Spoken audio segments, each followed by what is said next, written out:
I turned up to a whole series of lectures on the strength of one CTWT lecture being that interesting. And it took an hour and a half every week, well, slightly more because I had to travel in for it. And I would turn up to listen because I heard one CTWT lecture that I was quite interested by.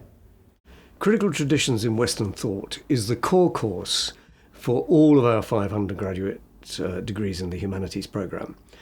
And what it does is traces to the development of Western intellectual thought from the 18th century, from the Enlightenment, all the way through to the debates in the current world. So it ends up debating questions of migration, questions of national identity in a currently globalized world, but does it having looked at the trajectory that the West has followed and the different intellectual traditions that have emerged as ways of understanding it. That's what the course does.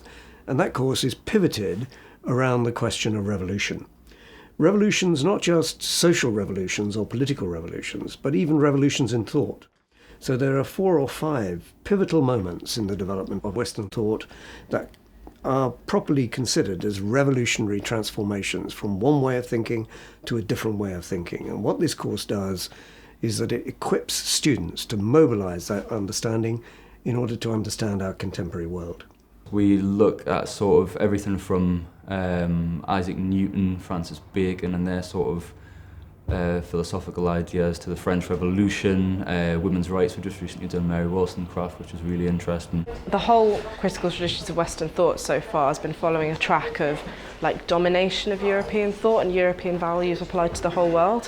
One thing I could probably zoom in is the word civilization and what civilization actually means today. And when you say that you're being civilized or you're civilizing somewhere, it means so much more than what we think it is. When I was younger, I used to think civilizing, I used to associate that word with things like good and proper.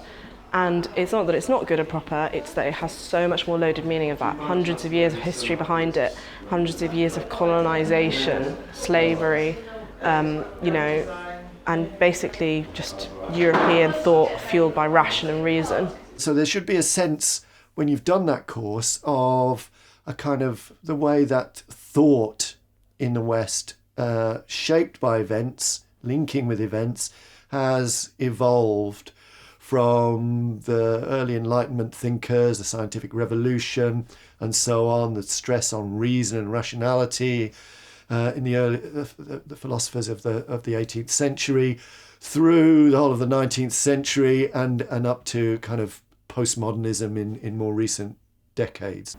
It's not really possible to do the kind of intellectual history that's needed here as the contextualization and underpinning of our undergraduate degrees, without also looking at the way that political change has affected the ways in which people understand their world and the way in which social change has done it as well. So Critical Traditions in Western Thought isn't simply looking at changes in philosophical paradigms of understanding our world.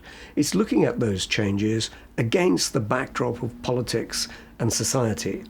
And that sort of disciplinary approach to intellectual history is something that sets this course apart from simple, straightforward intellectual history as such. And that kind of course is the sort of course that we need, because our 5 undergraduate interdisciplinary degrees need the contextualization of intellectual history, political history, and social theory.